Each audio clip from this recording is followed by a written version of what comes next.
aparecer a parte da gravação. Ok, você está gravando, avisando a todos que estão sendo gravados, tá?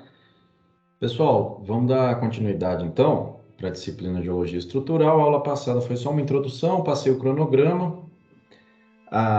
Na quinta-feira, coloquei alguns conceitos gerais sobre mapa geológico, sobre sensores remotos, só para ter uma noção geral. A parte de sensoriamento remoto, principalmente, é bem interessante para ter a percepção do quanto a estrutural controla as rochas.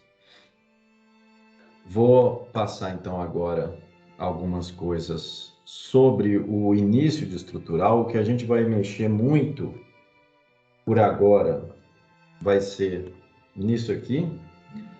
É o que eu vou passar agora. Isso é uma rede de Schmidt-Lambert. Vou mostrar o que significa. Se vocês forem ver, é basicamente uma esfera milimetrada, como se fosse um papel milimetrado em formato de círculo, e tem a marcação do norte aqui em cima. Isso daqui, todo mundo vai precisar imprimir. Se vocês forem reparar aqui no meio, é uma taxinha que está aqui, porque a gente vai sempre usar um papel vegetal para fazer, pelo menos nas primeiras semanas. Eu vou passar hoje mesmo aqui, que tudo isso dá para fazer no computador. Mas o interessante é fazer pelo menos os iniciais aqui no papel para entender como que funciona esse traçado, o que você está representando. Depois que já entendeu como funciona, não tem problema fazer no computador não, porque vai bem mais rápido, é bem mais ágil. Mas pelo menos no início, o exercício dessa semana é bom fazer no papel mesmo, para entender como que funciona essa projeção. E até para pegar mais familiaridade com a coisa, né? Com a rede de Schmidt. Espera aí que eu apertei o botão errado aqui. Tá. Essa rede de Schmidt, já coloquei ela aqui na aba arquivos. Se for olhar, cadê? Aula 1, intro, aqui, rede de Schmidt.pdf. Já pode imprimir, ela está no tamanho de uma folha A4, que é o ideal para usar. Imprime umas duas só, porque pode ser que quando apaga estraga, mas eu vou te falar que eu estou usando a mesma já tem uns 2 anos. Então, assim, não estraga tão fácil não. Se quiser imprimir duas, é preferível, né? Porque depois rasga e tem que procurar algum lugar para imprimir de novo. Então, vamos começar essa parte. A gente vai olhar as estruturas e por que a projeção estereográfica ajuda tanto nisso. Quando você vai ver em qualquer artigo científico ou relatório técnico, sempre que vai falar da geologia estrutural do local, aparecem umas bolinhas. Essas bolinhas que a gente vai entender o que elas são, o que elas significam e o que elas dizem para a gente sobre a estruturação geral de alguma área. Eu vou passar também a primeira tarefa, os primeiros exercícios já estão no Moodle, já estão no Teams. Se a gente for olhar aqui na equipe, nas tarefas, eu coloquei essa primeira, que é a de estereograma Zoom. Quando vocês abrirem aqui, peraí, aqui está só o meu Teams. Deixa eu abrir o estereograma 1 aqui.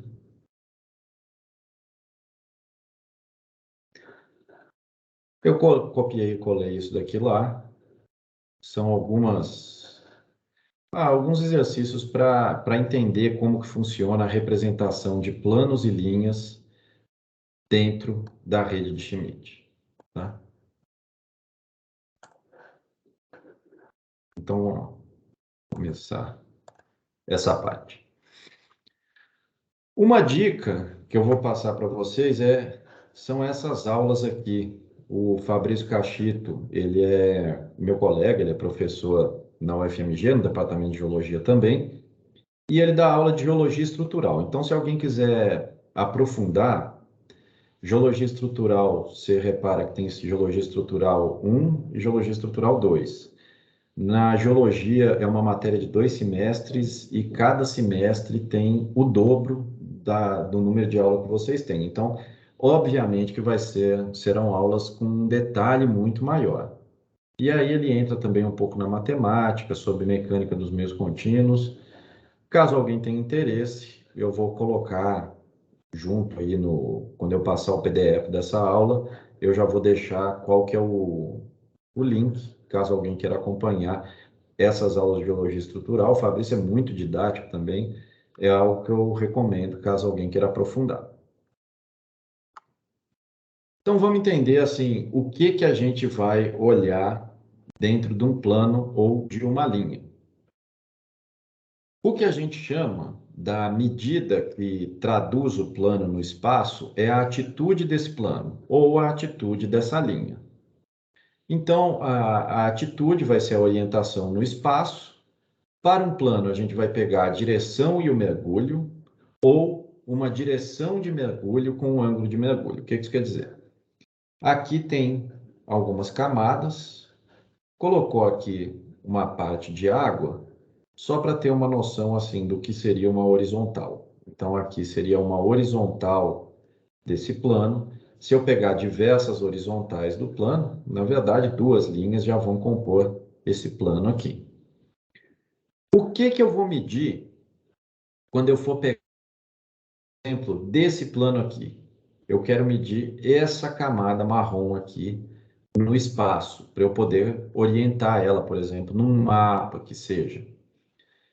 Ou eu posso pegar a direção e mergulho. O que que seria isso? Eu vou pegar qual que é a direção desse mergulho, essa deep direction aqui. Essa orientação, essa linha de máximo declive aqui. Por exemplo, aqui a gente está olhando que o norte está para cá. A gente está perpendicular ao norte. Esse plano, o norte, ele se traduz numa horizontal do plano. Isso quer dizer que a linha de maior declive, ou seja, a linha com a inclinação máxima desse plano, está ortogonal ao norte. Isso quer dizer que esse plano aqui está mergulhando para oeste. Eu vou Professor, falar. Oi? é porque você está falando algo do tipo aqui e tal. Você pode, eu não sei se sou eu que não estou enxergando a sua setinha. Não tá dando pra ver o mouse, não. Eu não estou vendo onde você está apontando. Então agora deu para ver? Agora está aparecendo? Não, tem uma setinha travada em cima de direção Em ali para cima de mim. direção. Uai. Pra mim tá Eu aparecendo tô a bolinha conseguindo vermelha ver agora. agora uma bolinha vermelha. Então, Eu também tô vendo a bolinha vermelha. então agora atualizou a bolinha. Obrigado pelo aviso aí, gente. Na verdade, para mim ainda não. Oh, mas antes eu tava vendo a sua setinha também, viu? É? Olha, Eu estava vendo, não sei se eu tô louca, mas... Eu também tava vendo. Vocês estão usando o aplicativo ou o navegador? eu estou usando o aplicativo. O aplicativo também. Eu tô pelo celular porque meu quarto tá quente, então... Eu estou utilizando o navegador, talvez seja isso. Mas obrigado. Tu pode seguir, professor. Não, tranquilo, gente. Aí vai sempre avisando, caso dê alguma coisa. Quando eu terminar a aula aqui e eu for pegar a gravação, eu vou ver também se... Porque às vezes, ficando na gravação, já ajuda alguma coisa também, né? Para caso for perder alguma coisa na aula, dá para conferir depois. Mas sempre que aparecer algum pau desses, assim, por favor, vai avisando. Então, a ideia aqui é como a gente vai representar o plano. A gente sempre tem que georreferenciar, não é georreferenciar ele, mas é orientar ele no espaço. Para isso, a gente vai sempre utilizar qual ângulo ele faz com o norte, podendo usar ou o que chama de strike. O strike é uma horizontal do plano. Nesse caso aqui, a horizontal do plano é norte-sul, e ele tem um mergulho aqui para oeste. Ou então, eu vou dizer diretamente a direção e mergulho. Eu uso essa linha aqui de máximo declive para orientar. Eu vou passar alguns exemplos, vai ficar mais fácil de ter essa notação. Quando eu quiser falar de alguma linha, aí é mais simples. Por exemplo, aqui dá para ver que dentro desse plano, ele contém diversas linhas aqui, que estão basicamente paralelas à linha de maior declividade do plano. Se eu colocar isso daqui, o que eu tenho que indicar numa linha é só qual que é a orientação dela, no caso ela está para oeste, e qual que seria o mergulho. Em ambos os casos aqui, são 30 graus, o ângulo que o mergulho faz com uma horizontal. Para orientação, o que a gente olha, eu vou falar daqui a pouco um pouquinho sobre bússola, a gente sempre vai olhar o ângulo entre uma linha e uma coordenada específica. Por exemplo, se eu quero saber esse plano aqui, eu vou olhar qual que é ou o strike, que é a horizontal do plano, ou o deep direction, que é a linha de máxima declividade desse plano, sempre em relação ao norte. Então, por exemplo, se eu quero olhar o strike, ele está paralelo ao norte, ele faz 0 graus com o norte. Se eu quero olhar o deep direction, por convenção, a gente sempre olha em sentido horário. Então, o deep direction, ele estaria para oeste. Isso quer dizer que ele vai fazer 270 graus com o norte. Eu vou mostrar chegar na parte do estereograma, no diagrama, vai dar para absorver isso melhor. É só para vocês irem entendendo, assim, sempre que a gente vai para o campo, a gente leva uma bússola, sempre para ver o ângulo que determinada linha, que determinado plano faz com uma coordenada específica, e a gente sempre usa o norte. Algumas notações para ficar de olho sobre mergulho aparente verdadeiro. O ângulo, aqui, só ler essa parte, né? Ângulo vertical entre um plano inclinado e uma linha horizontal. Qual que é a diferença entre um mergulho aparente e um mergulho verdadeiro? Repara aqui que a gente tem um bloco diagrama, simplesmente um cubo, com diversas camadas, e as camadas, se a gente for olhar o recorte, elas estão mergulhando nesse sentido aqui. Se o norte está para cá, elas estão mergulhando para nordeste, aproximadamente. Então, para eu conseguir enxergar o que seria um mergulho verdadeiro, eu precisaria ter uma fatia exatamente na orientação da linha de maior declividade do plano. O que que isso quer dizer? Quando eu passo para cá, o meu mergulho verdadeiro, nesse caso aqui, repara que é só um cubinho com diversas trocas. Aqui eu estou enxergando uma camada cinza. Essa camada cinza está com o mergulho verdadeiro aqui, que eu estou vendo na verdadeira grandeza. Tem um mergulho aparente aqui, que ela já perde um pouco da declividade, exatamente porque eu comecei a fazer um corte oblíquo, seria parecido com qualquer um desses dois cortes que a gente tem aqui, até que chega num ponto que eu estou cortando aqui exatamente numa horizontal do meu plano. Então, algo para se ter uma noção, quando a gente chega no campo, vai lá, coloca a bússola, você viu essa camada, colocou a bússola, e aí você mediu e falou assim, pô, meu mergulho aqui está dando 19 graus. E aí vai alguém e mede, não, mas o meu mergulho está dando 40 graus. Fica sempre de olho se você está medindo o seu plano no mergulho verdadeiro. Para isso, basta você ter a notação de que você está enxergando a verdadeira grandeza do plano. Às vezes é simples a gente enxergar. Muitas vezes, quando a gente está, por exemplo, numa pedreira de rocha ornamental, é quase impossível. Porque para a gente enxergar um plano, a gente precisa ter a ideia de tridimensionalidade. Muitas vezes, quando a gente está numa pedreira de rocha ornamental, a gente só enxerga uma parede lisa, que geralmente ela é desgastada com aqueles fios de diamante, ou então simplesmente tira com aquela massa expansiva, mas a gente só enxerga uma frente, a gente só enxerga uma parte do que seria a camada. Às vezes é um pouco complicado a gente ver qual que é o mergulho verdadeiro, e isso pode ser problemático se você pega uma medida errada. Porque, por exemplo, mantendo no exemplo de rocha ornamental, para rocha ornamental, Ou você tem algo absurdamente heterogêneo que busca algo homogêneo. Se você tem, por exemplo, um granito todo rosa, bonitinho, com os feldspato grandão e tal, e de repente tem um veio de quartzo cortando ele fora a fora.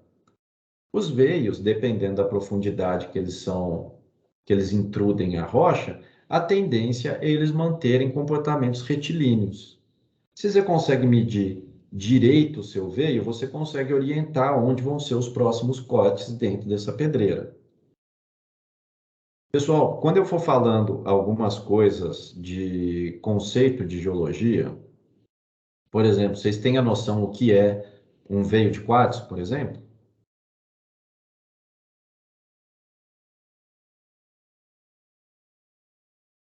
Eu não sei, não.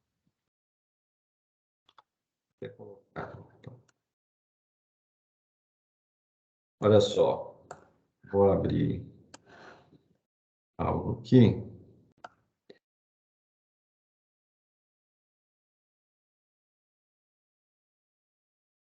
Isso é algo bom até assim, sempre que tiverem qualquer dúvida sobre algum termo que eu falar, pode parar, comentar que a gente dá uma pausa no que está falando e depois retorna.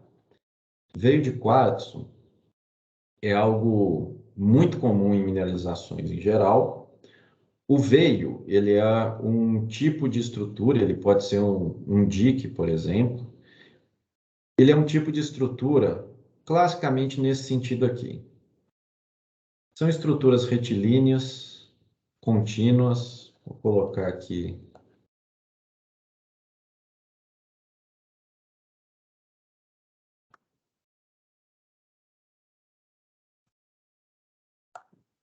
Por exemplo, isso daqui deve ser um dique ou um veio de basalto. São estruturas contínuas de origem ígnea. Então, provavelmente, eu estou aqui com a minha estruturação. Em profundidade, eu devo ter uma câmara magmática que ela vai inserindo material e esse material vai cortando tudo que tiver acima. Isso daqui, se vocês forem ver, aqui dá para enxergar, ó, nessa frestinha dá para enxergar que a gente tem um plano que está seguindo esse veio aqui. Se eu medir nesse plano aqui, eu consigo ver em verdadeira grandeza qual que é a orientação desse veio. E aí eu posso ver, por exemplo, se ele é um veio de quartzo que é cheio de ouro junto. Um dos depósitos auríferos mais comuns são associados a veio de quartzo, é os que tem no quadrilátero, por exemplo. Eu posso tentar ver para que rumo esse veio está indo em profundidade. Para isso, eu preciso medir aqui. Ok? Professor, Oi. então, no caso, o que rola na hora do campo é apoiar a bússola e fazer esses cálculos que a gente estava tratando ali na teoria, nos slides, por sobre esse veio, tendo essa identificação? Exatamente. Exatamente. Agora eu vou, inclusive, Entendi. mostrar, olha só, como que a gente faz isso com a bússola. Lógico que aqui, gente, essa parte remota perde muito. Sem dúvida que essa parte a gente fazendo remotamente perde bastante. Isso daqui são as bússolas. As clássicas, essa daqui é a que tem para todo lado, ela chama bússola Brunton, e essa daqui é a bússola Clara. São dois tipos diferentes de bússola, mas nas duas a gente vai basicamente adquirir o mesmo dado. Uma coisa para deixar claro, bússola não é equipamento de precisão. Se você colocar 10 pessoas para medirem o mesmo plano, a gente pode encontrar até uns 8 graus de diferença de uma para outra, porque essa agulhinha magnética assim não é tão precisa assim. Vocês vão ver, quando for andar no campo com uma bússola, vocês vão ver que tem hora que a agulhinha fica até meio sambando assim, dependendo da qualidade da bússola, lógico. Tem muito aplicativo de celular que faz, mas tem que sempre levar em consideração uma coisa. A bússola nunca aponta para o norte geográfico. Quer dizer, nunca não, né? Dependendo do local da Terra que você tiver, ela vai estar no norte geográfico. Mas ela vai estar apontando sempre para o norte magnético. A não ser quando você tem algum lugar de interseção, mas aqui no Brasil, pelo menos, isso não vai acontecer. Então, a bússola sempre aponta para o norte magnético. E a gente precisa fazer uma correção sempre que pegar uma bússola. A primeira coisa que vocês vão fazer é olhar a declinação dessa bússola. O que é essa declinação? Deixa eu colocar aqui, vou abrir um mapa topográfico para falar sobre isso. Isso é um mapa topográfico que a gente já viu antes. Abriu mesmo, da Folha Entre Rios, que foi o que eu tinha aberto antes. Se a gente vier aqui embaixo no mapa, ele vai ter a seguinte informação. A declinação magnética, o que a gente tem aqui é o norte geográfico, o norte magnético e o norte da quadrícula. O norte da quadrícula é simplesmente porque essas quadrículas são todas um quadrado exato. Devido à esfericidade, o norte da quadrícula ele vai variar um pouco em relação ao norte magnético. As quadrículas elas tendem a ficar um pouquinho tortas, né, dependendo de onde elas estão no globo terrestre. Mas o que a gente tem que prestar atenção é isso aqui, ó, a declinação magnética. O norte magnético em relação ao norte geográfico está a 20 graus nessa região aqui, que é da Folha Entre Rios de Minas. E a declinação magnética cresce 6 minutos aqui na notação anualmente. Isso quer dizer que se a declinação foi feita em 91 a 30 anos, a gente tem que pegar 6 minutos vezes 30 e fazer essa correção. Vai dar aí mais o quê? Mais uns 3 graus aproximadamente. Então, a declinação magnética vai ficar por volta de 23 graus. Algo mais ou menos nesse sentido. Como que eu vou ver isso? Eu venho na minha bússola.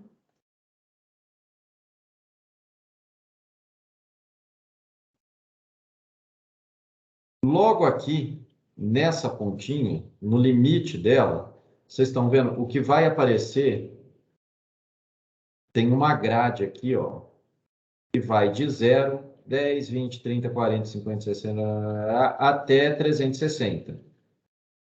O que eu vou fazer é ajustar essa medida aqui, ela não vai ficar coincidindo com o meu norte da bússola, com a minha orientação da bússola. Eu vou ajustar ela para 23 graus. Com isso, todas as minhas medidas vão estar realmente em relação ao norte magnético.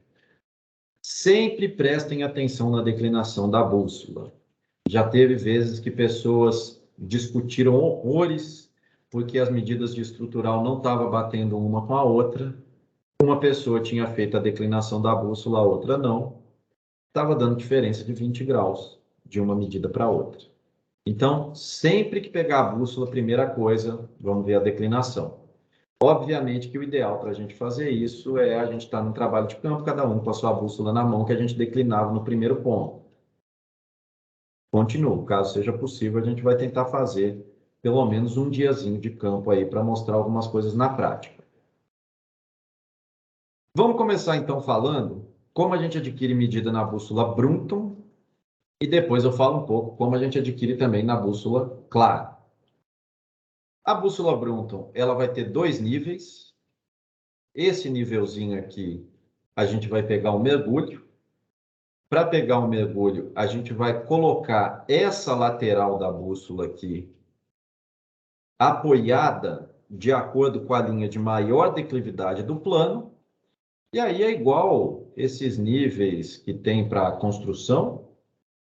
Quando você conseguir colocar a bolha aqui no meio, você lê aqui embaixo qual que é a declividade do seu plano. Não tem dificuldade nenhuma nisso. A outra parte, a gente vai encostar essa parte aqui, agora paralela a uma horizontal do meu plano. Por quê? A partir do momento que eu tiver a horizontal do meu plano, eu vou ver qual que é o ângulo que essa horizontal faz com o norte.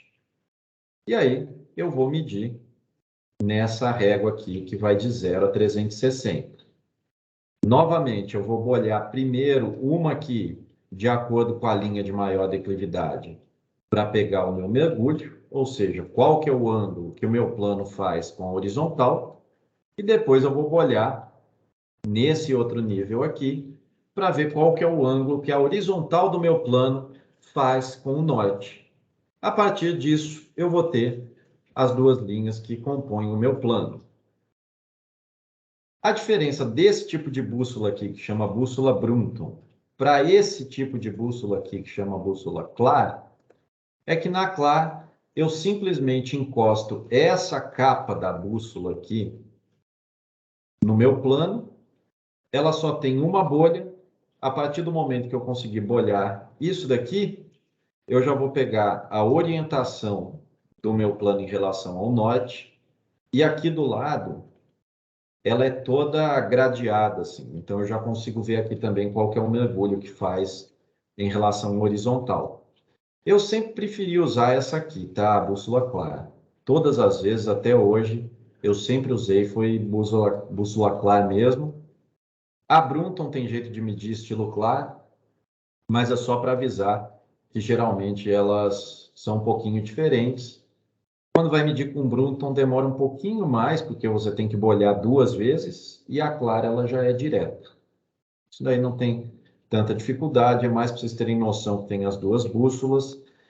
Caso seja possível, é preferível aprender isso numa aula de campo mesmo, prática, fica muito mais didático vocês com uma bússola na mão fazendo, óbvio. Agora a gente entra nisso aqui. Gente, como é que tira esse negócio aqui de cima? Saiu. Isso aqui é uma rede de Schmidt. Então vamos ver como que a gente vai operar ela. Basicamente, tudo que a gente medir, a gente vai jogar nela. Igual vocês podem ver, é uma bola toda como se fosse um papel milimetrado, que a gente vai deformar ele para ficar bonitinho distribuído numa bola. A gente tem diversas linhas como se fossem nos paralelos, até chegar aqui no que seria o nosso equador. E a gente tem também os meridianos.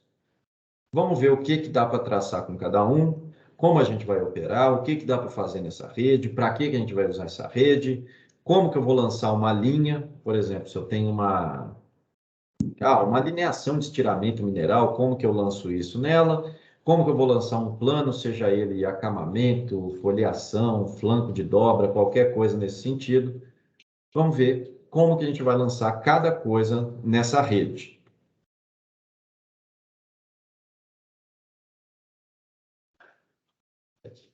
Travou. Andou. Ok. Basicamente, o que é essa rede? A gente vai pegar, imagina uma esfera, e a gente vai pegar, seja, por exemplo, um plano que corte ela de fora a fora, a gente vai sempre imaginar como que a interseção, seja de uma reta, seja de um ponto, vai interferir a minha esfera, como ela ficará marcada na minha esfera. Olha só, a interseção de qualquer plano que passar pelo centro da minha esfera, como esse plano aqui, sempre será dada por um círculo desses grandes círculos aqui. A interseção de qualquer reta que passar pelo centro da minha esfera, a gente sempre vai organizar com a coisa passando pelo centro da esfera, será um ponto dentro da minha rede de Schmidt. O que isso quer dizer? Quando eu traço uma linha, vai ter um ponto de entrada e um ponto de saída, a gente vai simplesmente rebater o ponto de saída, e o plano a gente vai simplesmente rebater essa circunferência. Como que isso funciona? Está aqui essa ilustração. A única coisa que eu fiz agora aqui, ó, cortei a minha esfera, cortei essa laranja aqui no meio. Por convenção, a gente sempre vai trabalhar com o hemisfério inferior. Então, se nós temos, por exemplo, aqui um plano, esse plano aqui que está cortando essa esfera nesse formato, ele vai cortar e a gente vai enxergar na esfera ele cortando aqui embaixo. Para plotar isso numa rede de Schmidt, a gente simplesmente rebate isso para o que seria essa parte plana aqui da esfera. A linha, se eu tenho uma linha contínua, ela passa pelo centro da esfera, assim como essa linha aqui. A mesma coisa, a única coisa que eu vou pegar, eu vou traduzir ela para essa parte plana. Essa parte plana é a minha rede de Schmidt. Isso daqui é eu fazendo algo que estava em 3 dimensões, passando para 2 dimensões.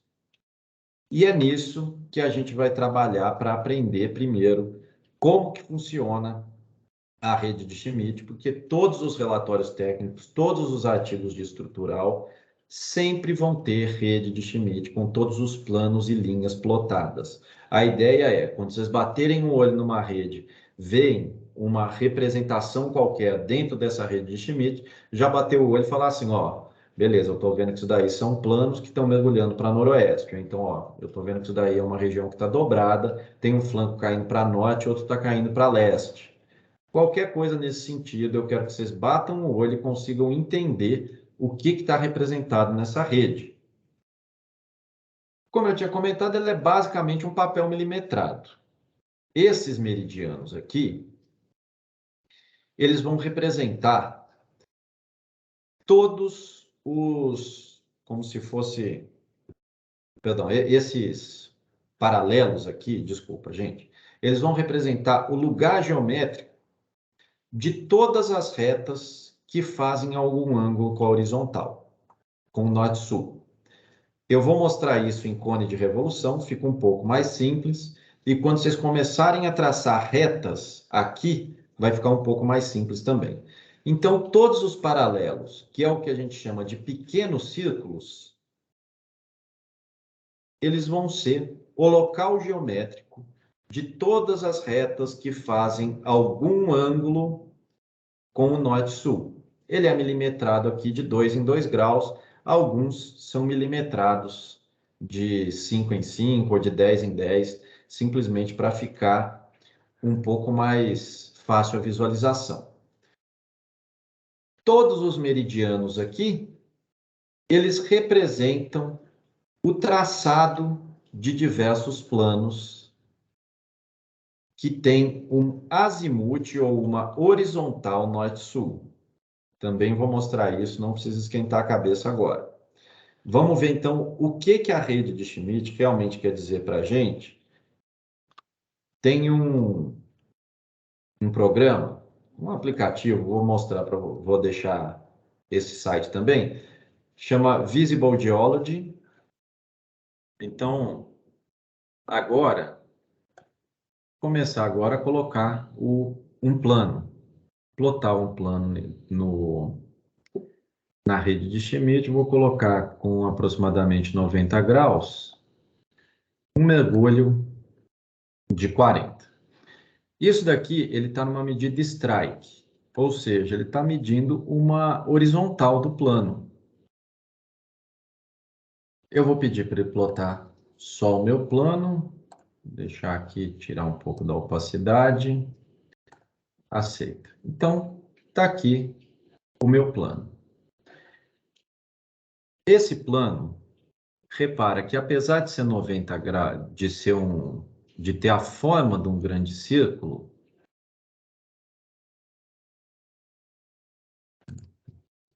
apesar dele ter um formato de um grande círculo, ele não está na orientação dos grandes círculos. Algo que estaria na orientação do grande círculo, por exemplo, repara que em qualquer lugar que eu passe o mouse, ele vai deixar eu plotar planos quaisquer.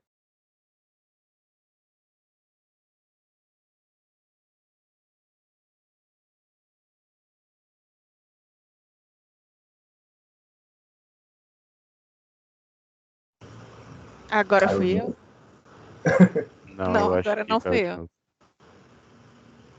Nossa, eu no lugar dele já ia estar xingando o mundo. Não, Acho que vai dar ruim. É, eu tô achando também. voltou, Ah, voltou. a galera voltou, acho. Dessa vez voltou. Voltou, pois é. Tá complicado aqui agora, viu? Começou a cair um temporal justamente agora na hora. Quer Bem, remarcar vamos pra tentar. começar a aula? Você Oi? quer deixar a aula para depois, Mais remarcar alguma coisa? Não, por mim tá tranquilo. Eu vou tentar passar essa parte. Qualquer coisa na hora do YouTube também, eu vou cortando essas partes que ficaram avulso, né? E aí a gente, pelo menos para ficar algo mais contínuo. Se precisar, eu não sei como está a disponibilidade de vocês, se puder passar um pouquinho do horário, caso seja necessário, devido a essas interrupções, seria interessante. Qualquer coisa também eu deixo gravado e qualquer coisa também posso colocar um outro horário para a gente repor, caso seja necessário. Tranquilo. Tranquilo. Então, olha só, deu para ver que eu coloquei um plano ali. O que eu vou mostrar agora, aqui esse site ele tem a opção da gente trazer a coisa para terceira dimensão e consegue enxergar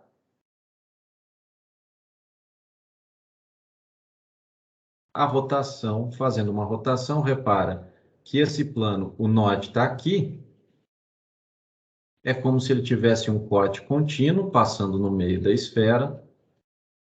Quando eu olho em duas dimensões, ele é exatamente um formato de grande círculo. Quando eu passo para a terceira dimensão, eu consigo ver por que ele tem esse formato de um grande círculo. Nada mais é do que um... Professor, Oi? no caso, quando ele fica daquele jeito no formato de duas dimensões, tipo, porque ele passa pelo 90 graus, só que ele só as pontas dele, dá para as pontas, né? Não sei se é assim que fala, elas estão jogadas no 90 graus e o resto ele tá tipo que rebaixado, vamos dizer. Isso é por conta dos outros 40 graus que você colocou? Exatamente. Vou plotar a linha novamente. Voltar aqui para as duas dimensões e adicionar uma linha.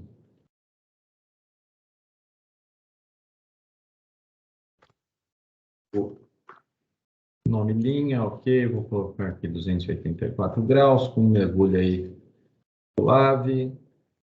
Feita. Tá aqui. Minha linhazinha está nesse pontinho aqui. Quando eu represento em três dimensões,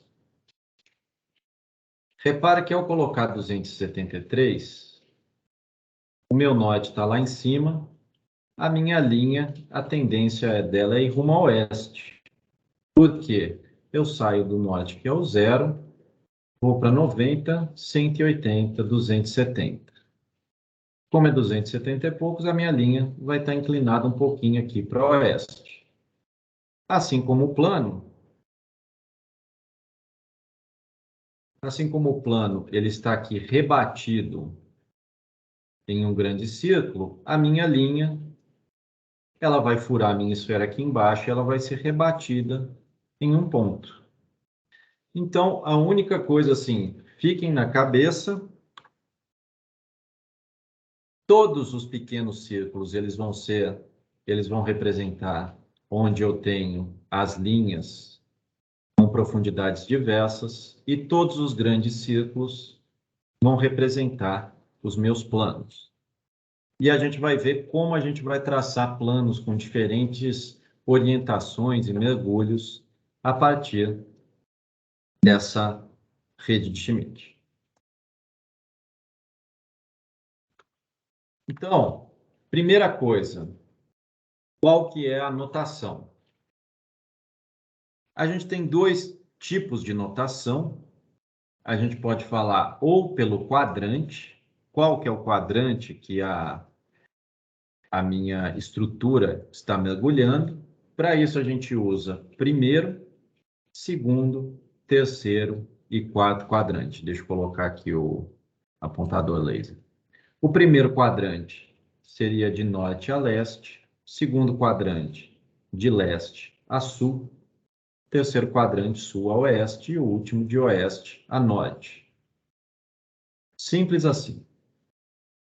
A outra parte é o que a gente vai realmente indicar com maior critério a nossa notação, a atitude da minha camada, a orientação da minha camada, do meu plano ou da minha linha.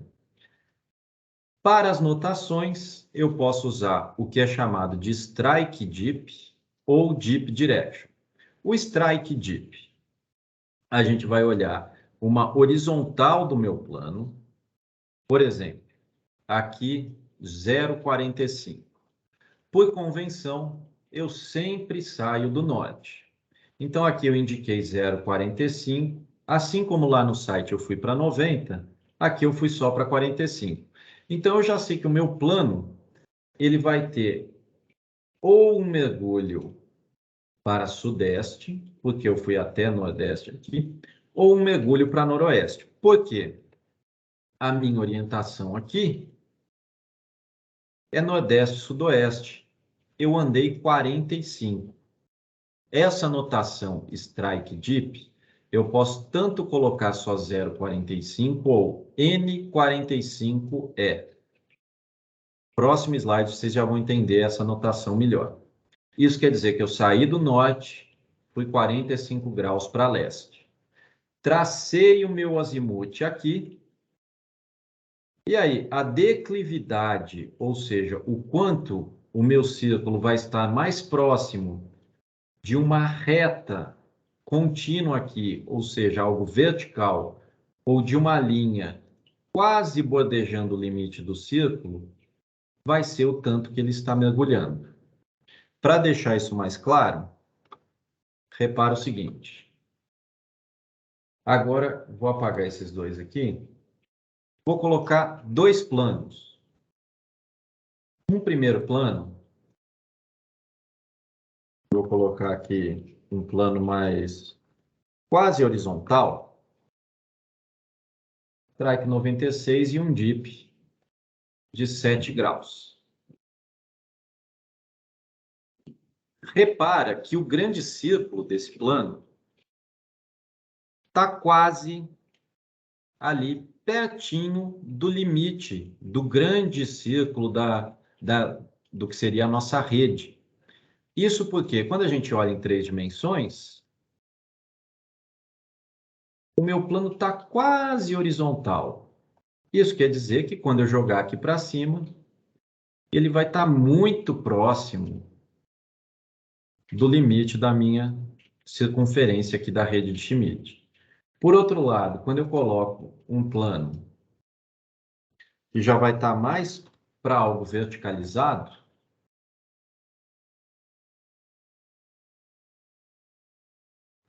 repara que nas duas dimensões, ele já vai ser quase uma reta que vai cortar de fora a fora. Ou seja, quanto mais retilíneo tiver a representação do meu plano, quer dizer que esse plano tende a ser mais verticalizado. Quanto mais próximo da linha da minha rede tiver a representação do meu grande círculo, maior a tendência dele ser algo horizontalizado. Então, vamos fazer um exercício aqui de plotagem direta para ver como funcionaria isso na nossa rede de Schmidt. Vamos plotar uma linha N30W horizontal.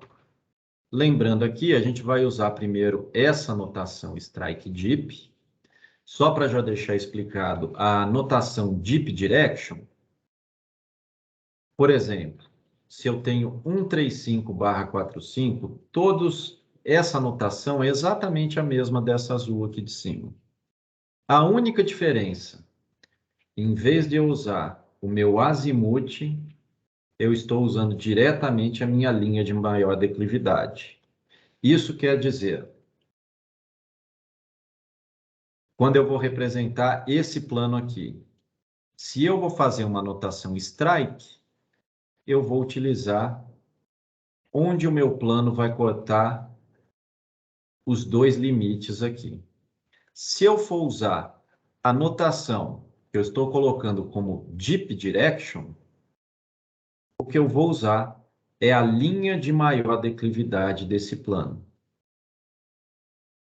Isso quer dizer, por exemplo, nesse caso aqui, a linha de maior declividade desse plano estaria praticamente aqui no sul.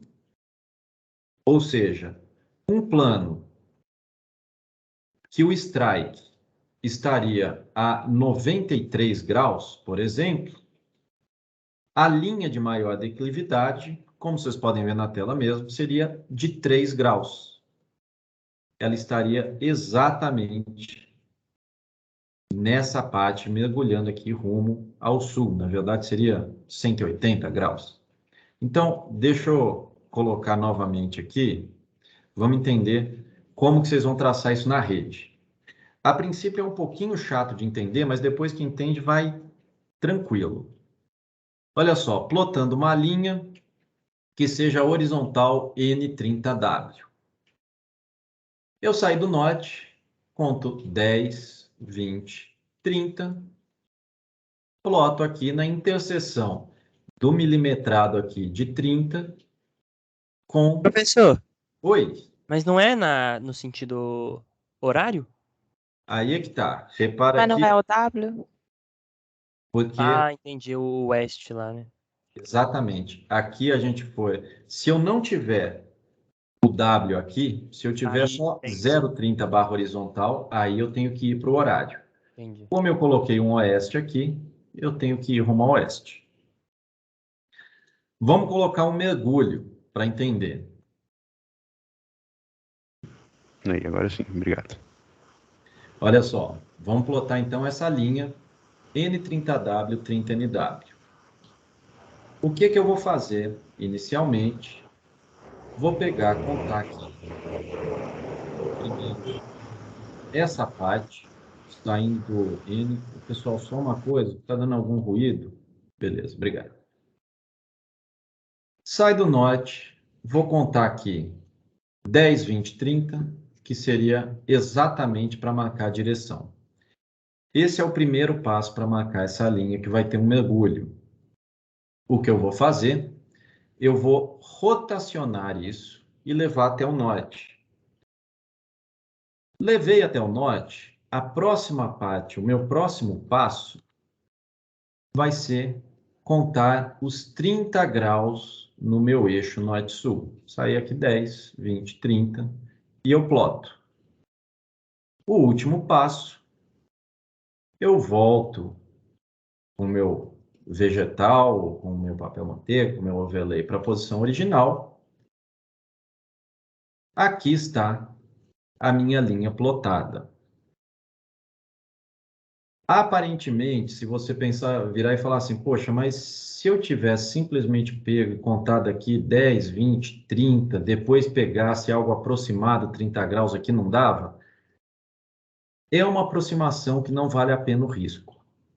Pensa que você pode, por exemplo, uma linha pode destinar um furo de sonda, uma linha pode destinar para que lado que a orientação principal do minério está indo. É algo que você precisa da maior precisão e acurácia possível. Então, coloco até algo assim de, como se fosse uma pausa dramática, de se deu para entender ou não, por que que está fazendo desse jeito. Aqui eu até coloquei prestar atenção na aula nas mensagens, mas é prestar atenção na aula ou achar que vai cair de novo a aula, né? Porque hoje está difícil. Algumas questões. Primeiro, por que que a gente tem que contar do norte? Por que que a gente leva lá para o norte? Todos os pequenos círculos, ou seja, todos os meus paralelos, eles são os locais geométricos de todas as retas que fazem algum ângulo com o norte. Então, se eu quero uma reta de 30 graus, eu tenho que levar para o norte e usar o pequeno círculo como referência. Eu sei que isso daí dá meio que um pouco de desânimo, mas vou passar o porquê que isso é assim. E uma outra questão é por que não usar o sul? O sul dá até para usar. E por que eu conto de fora para dentro? A questão de contar sempre de fora para dentro, ou seja, do limite da minha rede de Schmidt para dentro, que os menores ângulos que a minha horizontal norte-sul vai estar sempre próximo do círculo fundamental, vai estar sempre próximo do meu círculo, que é a rede de Schmidt. E os maiores vão estar quase verticalizados. É o que eu acabei de mostrar com os planos ali. Então, o cone gerado, sempre que eu tiver um cone de revolução gerado pela rotação, quanto mais próximo do círculo fundamental, a tendência é esse cone estar com a minha linha quase horizontalizada.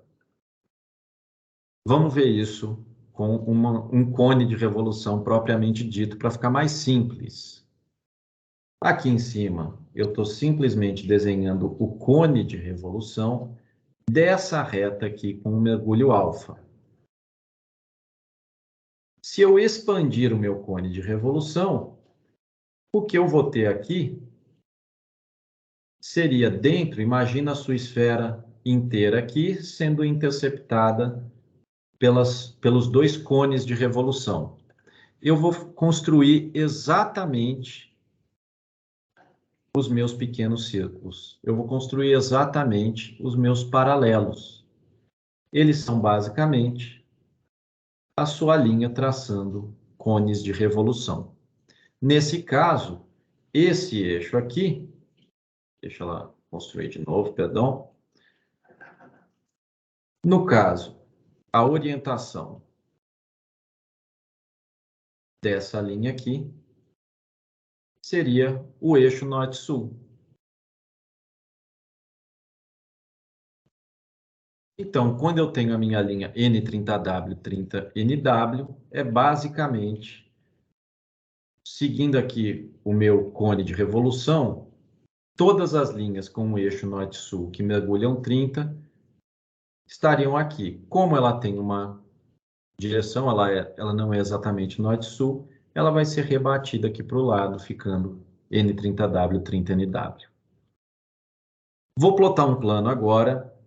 Já adianto que o ideal para amarrar isso, para ter o entendimento disso, é só na prática. Então, nesse início, apesar de eu já passar o aplicativo, vou passar também alguns programas que plotam isso, faz primeiro na mão. Faz na mão para entender qual que é a lógica da rede de Schmidt.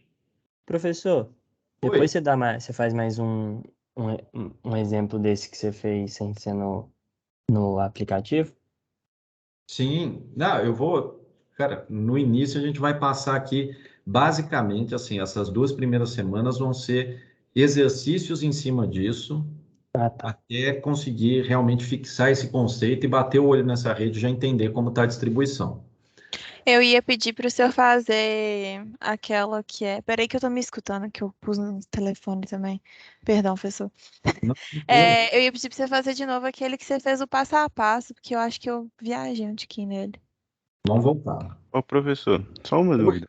No caso do exemplo ali que o senhor citou, tá, salvo engano, é N30W. Aí o 30 está bem mais perto do norte. Se fosse, por exemplo, N70W, eu teria que rotar para o norte do mesmo jeito? Daria certo? Sim, você vai rotacionar para o norte do mesmo jeito. Olha só, vamos começar aqui. Não sei se eu fico meio pequeno, né, quando está compartilhando tela. Deixa eu parar de compartilhar um pouco, só para vocês terem uma noção.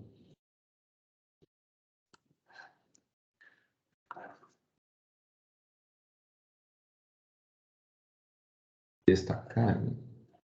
Tá. Às vezes isso melhora. Não sei. Eu não poder. Minha tela está um pouco maior para vocês? Porque para mim Tá mudou. certo. Tá, agora tá bom. Então tá. Olha só. A questão é a seguinte. Essa daqui é a rede de Schmidt. A gente sempre vai trabalhar tem uma taxinha aqui, ó, no meio. É um vegetal, coloco por cima dela só para facilitar. Isso é o que a gente vai fazer nessas primeiras semanas, tá? Por que eu coloco vegetal? Por exemplo, eu quero algo N30W, eu olho aqui o N, eu conto 10, 20, 30 para W e eu vou rotacionar o vegetal aqui. Cheguei nessa ponta, eu vou contar nos pequenos círculos. Quando eu marquei aqui o meu mergulho, meu ponto vai estar aqui. Quando eu rotacionar, ele vai voltar para cá. Mostrando isso de uma forma mais limpa, né, para ter jeito de enxergar, é basicamente esse pedaço aqui. Vamos plotar a linha. Eu andei 10, 20, 30 para oeste. Como é horizontal, caiu no meu círculo primordial, no meu círculo da rede de Schmidt. Se é N30W com um mergulho de 30 graus, eu vou ter que olhar, vou ter que lançar esse meu mergulho de 30 graus. Eu só consigo lançar esse meu mergulho de 30 graus se eu pegar esse ponto aqui, que é o inicial, eu peguei N30W, vou rotacionar até coincidir o que seria esse ponto aqui com o norte. A partir desse momento, eu posso contar aqui 10, 20, 30 e marcar o meu pontinho aqui. Lembrando que minha rede está rotacionada, o que eu vou fazer agora é remover a rotação.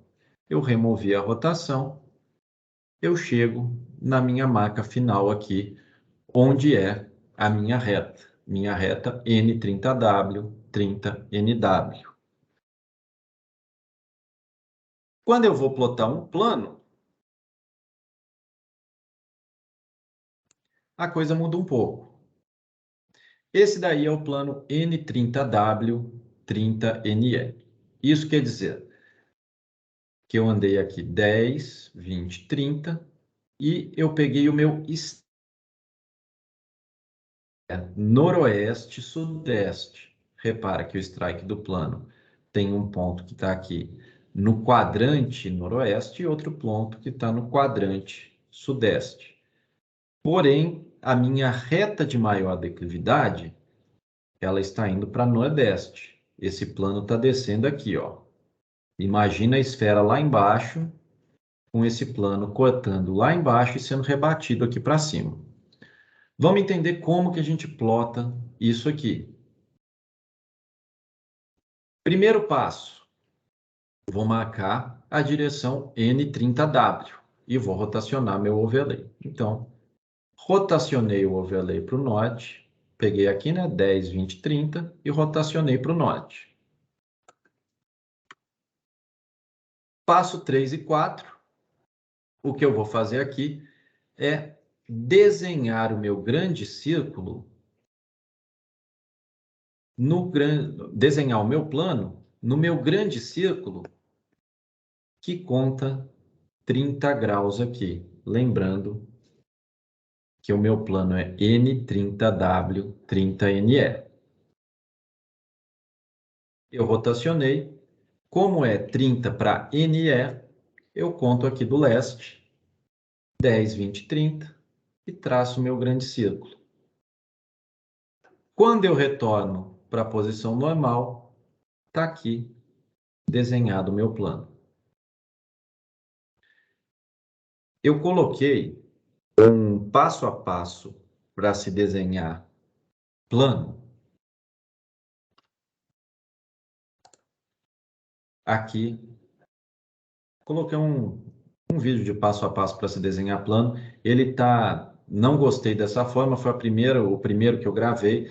Tem mais uma série de formas que eu mostro aí realmente a rede de cima, colocando um passo a passo, desde colocar as formas de colocar, o que tem que fazer e as formas de rotacionar cada coisa para traçar o plano.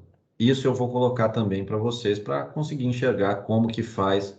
Isso que está gravado aqui é o primeiro exercício da tarefa. Então, assim, o segundo, perdão. dá para entender um passo a passo de como se plotam as coisas, tá? Algumas dúvidas que podem aparecer. Aqui, vamos lá. Eu plotei, fiz os passos 1 e 2, joguei aqui. Contei 10, 20, 30, rotacionei para cá. A partir do momento que eu já tenho o meu strike aqui, eu sei que o mergulho é para leste, porque estava lá 30 para nordeste, então eu tenho que contar para o lado do leste. Contei 10, 20, 30, tracei no meu grande círculo. Isso quer dizer que eu tracei o meu plano. Quando eu coloquei o meu grande círculo, eu estou representando o meu plano. Ok? Algumas coisas que podem dar dúvida é o seguinte: por que que vai marcar essa direção? Por que que eu vou traçar com o grande círculo? Por que contar do leste para o centro? Olha só, algumas coisas. Todo grande círculo vai representar os planos de direção norte-sul, então eu tenho que marcar, levar a direção até o norte-sul. Eu preciso rotacionar meu overlay para a direção norte-sul. Eu marco num grande círculo, porque todos os grandes círculos, eles são as representações dos planos norte-sul. A partir do momento que eu rotacionei, o meu grande círculo vai ser exatamente a projeção do meu plano. Nesse caso, por que que eu fui contar do leste para o centro? Porque o meu plano estava mergulhando para leste. Se meu plano tivesse mergulhando para sudoeste, eu teria que contar do oeste. Ou seja, esse passo aqui, na hora de traçar, se a minha medida fosse N30W, 30 SW, eu teria que contar 10, 20, 30 aqui e traçar nesse grande círculo do lado de cá. Beleza? Isso são algumas orientações. Quando vocês começarem a fazer, eu garanto que vai ficar bem mais simples. Caso já alguém ainda não tenha assim. Se alguém já pegou agora, ótimo. Se não, eu garanto. Quando começar a fazer, vai ficar bem mais tranquilo. Uma parte agora, um problema matemático que vai fazer parte já dessas primeiras tarefas. Isso daí é o que a gente vai fazer nas 2, 3 primeiras semanas. É só nessas 3 primeiras semanas, na verdade, tem essa aula que é teórica e o resto é só de resolução de exercício. É só a prática para fixar bem o conceito do que é a rede de Schmidt e como as coisas são plotadas nela. Algumas vantagens dessa rede. Tem um plano. Aqui está, trace o plano N30E, 30NW. Qual é a interseção destes planos? Qual é o ângulo entre esses planos? Isso daqui é um problema matemático. Eu tenho 2 planos aqui. Eu já tenho aquele plano N30E, 30NE, que é o que está em vermelho. E aí agora eu tracei o N30W, 30NE, que é o que a gente acabou de traçar. E agora eu tracei o outro, N30E, com um mergulho para NW. É o inverso, né? Esse outro que a gente fez agora. Que esse azul. Agora eu mandei ele para o leste. O que eu quero saber agora, qual é a interseção desses planos? Qual é o ângulo entre esses planos? Ou seja, eu tenho 2 planos aqui. Imagina que esse plano alfa aqui é o plano vermelho, esse beta é o plano azul. Eu quero saber qual que é a atitude, ou seja, qual que são os dados de direção e mergulho dessa linha aqui de interseção. E eu quero saber qual que é o ângulo que esses planos fazem entre si. Essa parte é mais simples do que vocês imaginam. A primeira coisa que eu vou fazer é o seguinte: eu vou pegar esse ponto aqui da interseção e vou rotacionar, vou colocar aqui, Esse ponto aqui, eu vou rotacionar aqui até chegar na linha do Equador para eu conseguir marcar o meu grande círculo. O que que eu fiz? A linha de interseção deles, a única coisa que eu preciso fazer, na verdade, é medir. Porque o corte entre esses dois planos, onde eles se interceptam dentro da minha rede de Schmidt, é exatamente a atitude da minha linha de interseção. Agora, para traçar o ângulo, o que eu vou fazer é traçar esse plano aqui. A partir do momento que eu traçar esse plano, eu consigo enxergar nele o ângulo agudo e o ângulo obtuso que os planos fazem entre si. E é algo absurdamente simples de se fazer. Eu peguei a interseção, coloquei ela aqui no meu, como se fosse aqui no meu equador, e contei 90 graus dela. Por que que eu contei 90 graus dela? O que eu quero saber é o seguinte: um plano que está ortogonal à minha interseção. Repara que a minha interseção, ela fura esse plano aqui em um ponto único, e todos os ângulos que a minha interseção faz com esse plano são de 90 graus. Ela sempre vai estar ortogonal a esse plano. Para isso, eu simplesmente coloco ela no equador e conto aqui aproximadamente 5, 15, 25, 35, 45, 55, 65, 75, 85, 90. Traço o meu grande círculo. Eu tracei o meu grande círculo, eu vou enxergar o meu ângulo agudo e o meu ângulo obtuso. É simplesmente contar o ângulo aqui. E isso dá uma perfeição fantástica, mas fantástica mesmo. Eu simplesmente vou contar aqui, ó, 10, 20, aproximadamente 25, completo aqui embaixo, 35, 45, 50. Ou seja, o ângulo obtuso, o ângulo agudo, entre os dois planos, é de 50 graus. O ângulo obtuso, 5, 15, 25, 35, 45, 55, 65, 75, 85, 95, 105, 115, 125, 130. O ângulo obtuso é de 130. 50 mais 130 dá os 180 graus.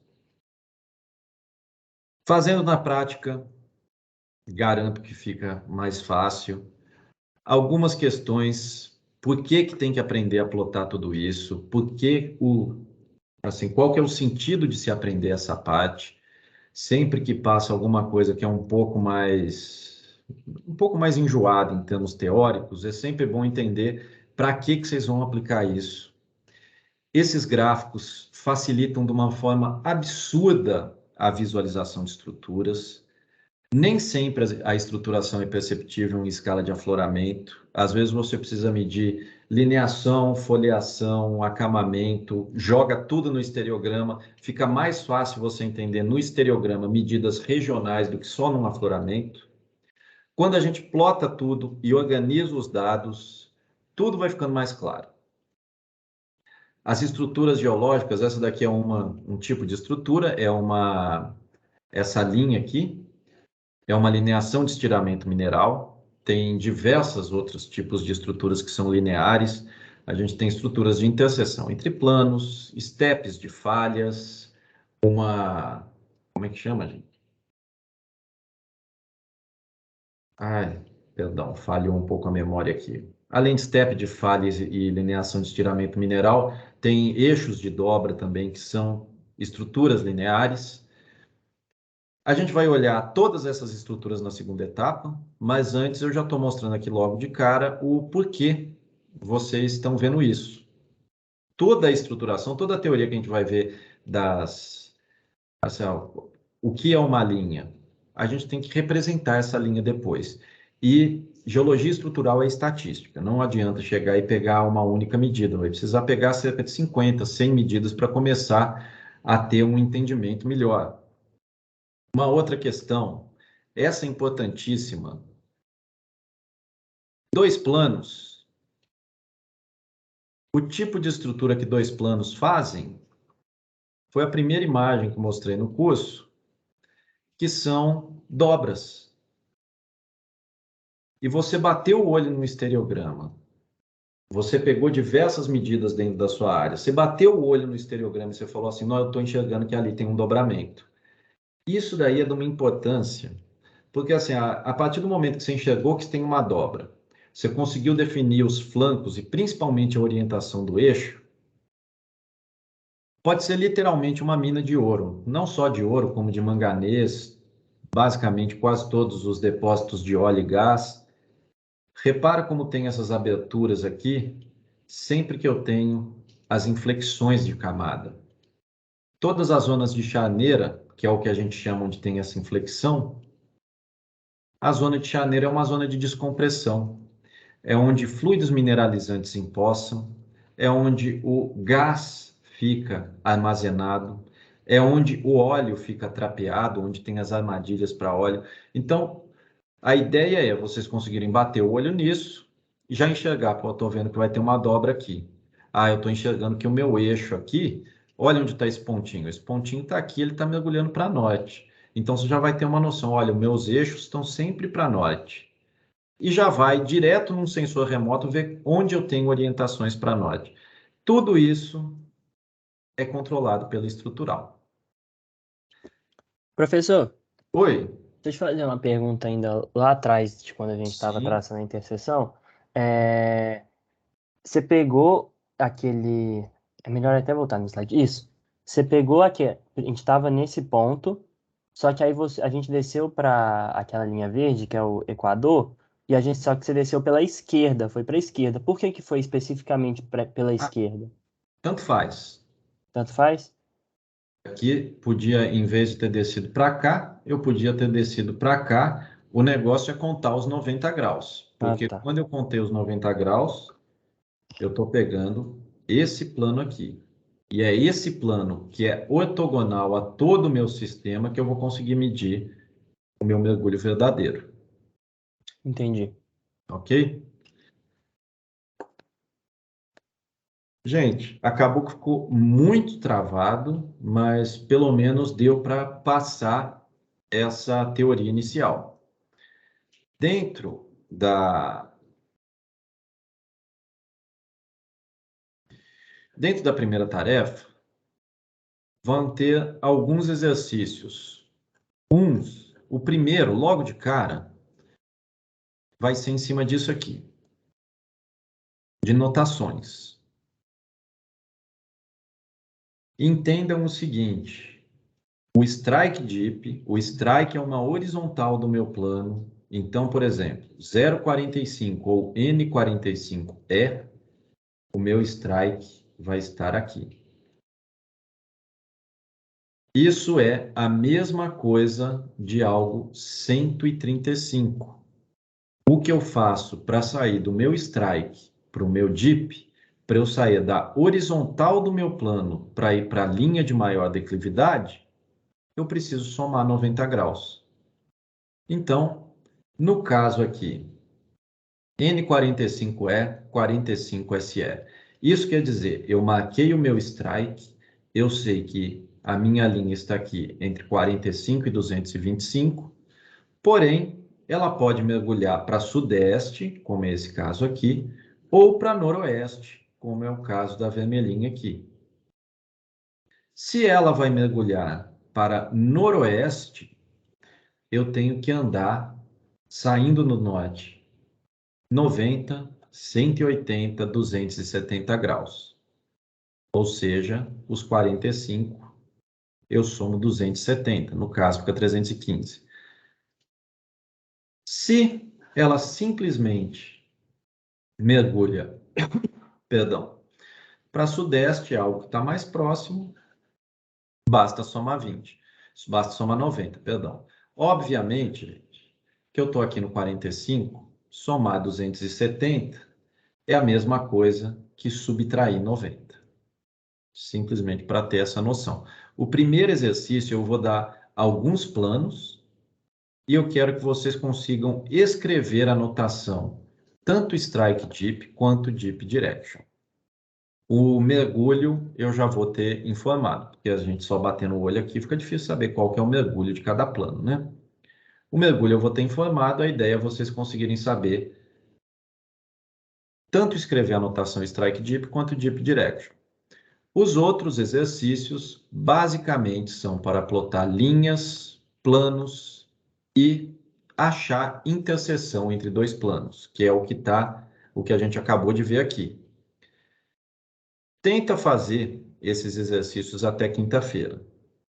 Na quinta-feira eu vou abrir aqui o computador já focando na rede de Schmidt e vou fazer os exercícios com vocês. Tenta fazer antes. Na quinta-feira eu vou ir tirando todas as dúvidas e a gente vai fazendo passo a passo.